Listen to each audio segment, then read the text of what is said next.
YouTube vinyl community, Jandek fans, random people on the internet, my name is Giggens, and we're here today to talk about Jandek. Because it's Halloween and I want to do something different for today's video, we're going to talk about a Jandek album. Now, for those of you who don't know who Jandek is, he is a once reclusive, what they call outsider artist, and he's put out close to 80 albums in the last 40 years, all very, very different. They're all very different, but they're all very much in the same vein. And I mean that in the sense that his style continues throughout all of his albums, but the instruments he'll use or his tunings or his vocal arrangements or non-vocals will be different on different generations of his records. So what we know about Jandek is that there's nothing to really know about Jandek, and that's been the line for years now. Kurt Cobain even referenced him at one point, saying he was an influence, but he makes music that challenges you and makes you think differently and experience rhythms and sounds in unconventional ways that society has kind of told us what becomes a pop song. And I'm wording it like that because it's very easy for people to jump on and be like, well, this is crap. Very easy to do that. But, you know, maybe there's something to take away from hearing something that's so different and so off the wall that it kind of makes us appreciate other music better. So I've got a handful of his albums. This was my most recent acquisition. This one's called 12th Apostle, and this one came out in 1993. This was his last release on vinyl. Everything's been on CD ever since, but this is the last release that came out on vinyl. Every album cover he puts out has something like this. It's a very strange picture of like either a building or his profile over the years as he's grown a beard or grown his hair out or had short hair, or you name it, every look he's ever had. Or a garage door, a kitchen sink, a chair, shadows. I mean, there's very strange pictures that he's taken that aren't necessarily what you'd expect out of a album cover. And every back jacket looks exactly like this. You got the name of the record, his name, and the track listings, and then the information for Corewood Industries, where he's the only artist on the label. And for many years, he was known as the representative from Corewood, not known as Jandek. And whenever he does a show, it's billed as Jandek because people know that name, but you know, it's the representative from Corewood Industries. So that's the thing. No one really knows anything about him. He's probably in his late 60s by now, maybe his early 70s. There has been a couple of indie things made about him, indie films rather. Some things written about him in the press over the years. There's a very famous Spin article from the 80s. But the mystery about his music and who he is has always attracted me. I first discovered Jandek when I was 18, and this would have been 2005. And he had just put out like his 45th album or something, and Billboard magazine wrote about it on their website.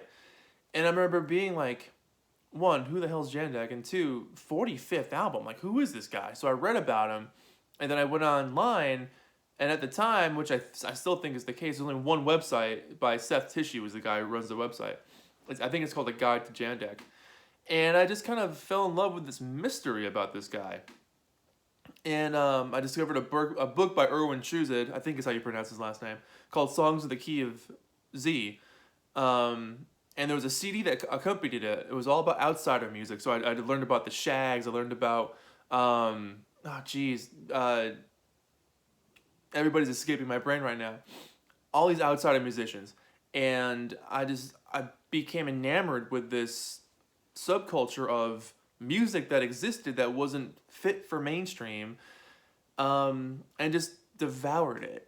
And I still do. I'm still very much enamored by the idea of someone pouring their heart and soul into a project that won't be accepted by mainstream media, purely because it doesn't sound like a Madonna or a Beatles or you name it. That concept blows my mind. So for this guy to put in his heart and soul into now almost 80 albums, is really fascinating, and he's still doing it. He's still putting music out. He's never going to stop, apparently. No one knows if they're recorded of the time or if they're recorded years beforehand. He's got a backlog of stuff coming out.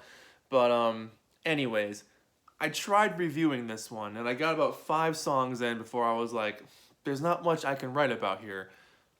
Every song is kind of in the same vein. It's a very painful blues, if you will. I would like to say his guitar is out of tune, but I could be completely wrong about that. He could have a very specific tuning that he's going for to accomplish his emotion that he's trying to get out.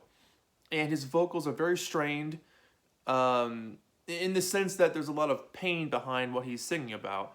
A lot of songs are about longing or looking back or hoping, and it's sounding really quite sad. But the reason why I wanted to do this on closer to Halloween is because when I was in college, my friend and I had a radio show, and we'd play some of his music on the air, and we'd have people calling in telling us to stop, which we always thought was a bit funny. But so it always brings me back to those days of like, all right, it's Halloween, we gotta play some Jandek to freak people out. Because it is a bit off-putting, really. I mean, the first song I ever heard was off his first album. It's called Naked in the Afternoon. Listen to that song. It definitely transcends music, if you will. But over the years, he's done albums of just piano with no vocal, or piano and vocal, or acoustic guitar and vocal, or just acoustic guitar, or just vocal, or you name it. Full band, if you will, on a lot of his albums. This one is just a guitar and his voice, and it sounds like a hollow body electric, either plugged in and turned up very lightly, or he's playing the guitar unplugged very close to a microphone and getting this very eerie, spooky effect. It's a very, like I said, a very painful blues. It sounds like he's pouring his heart out with this really out of tune to us guitar and trying to capture an emotion. So his lyrics are very interesting because he does tell stories with his words.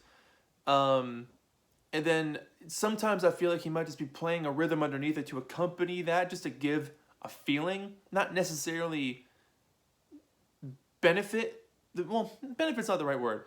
It sounds like he might be playing music to accompany the lyrics that he wrote to accomplish an idea or an emotion, where they might not necessarily blend together too well. Maybe to talk about how life might not blend together too well with certain emotions it might be feeling. Could be. But, I mean, that's kind of it with this one.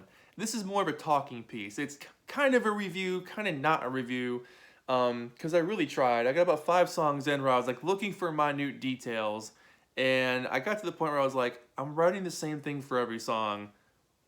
I'm not getting anything different out of each track here. I mean, yeah, there's tracks where he picks a little bit more instead of strum.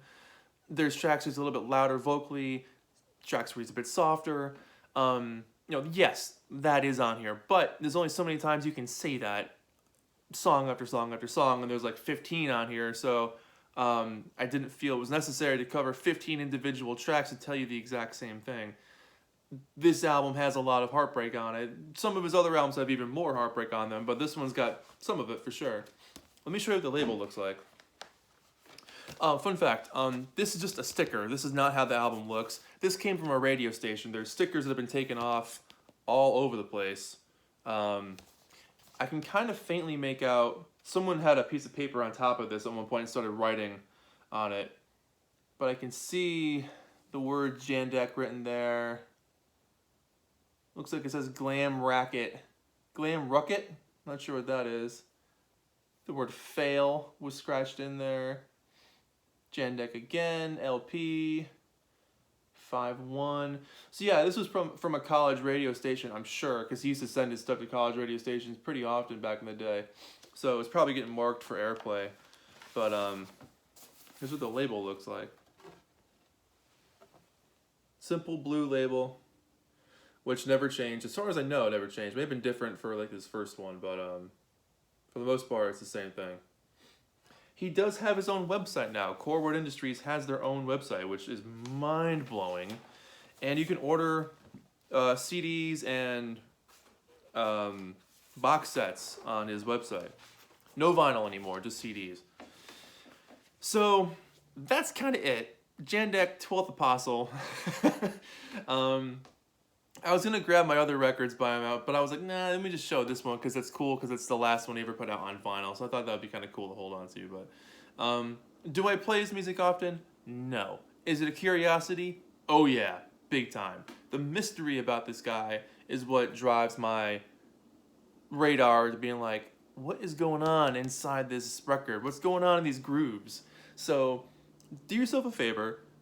There are some things on YouTube of his music, and he has been playing shows for the last handful of years. I got to see him live a couple of years ago, which was very surreal, very strange.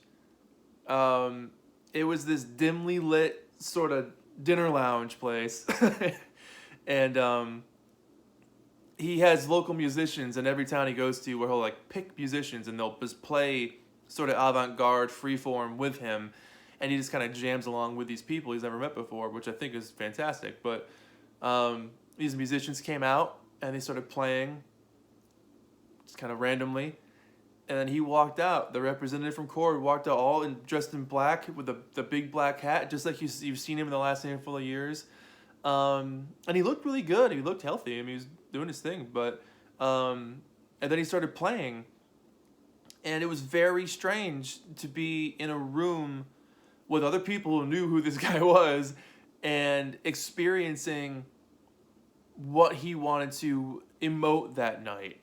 And he had a female singer with him as well, so they traded in a duet form at a couple, actually a lot of the time, which was really cool to hear that.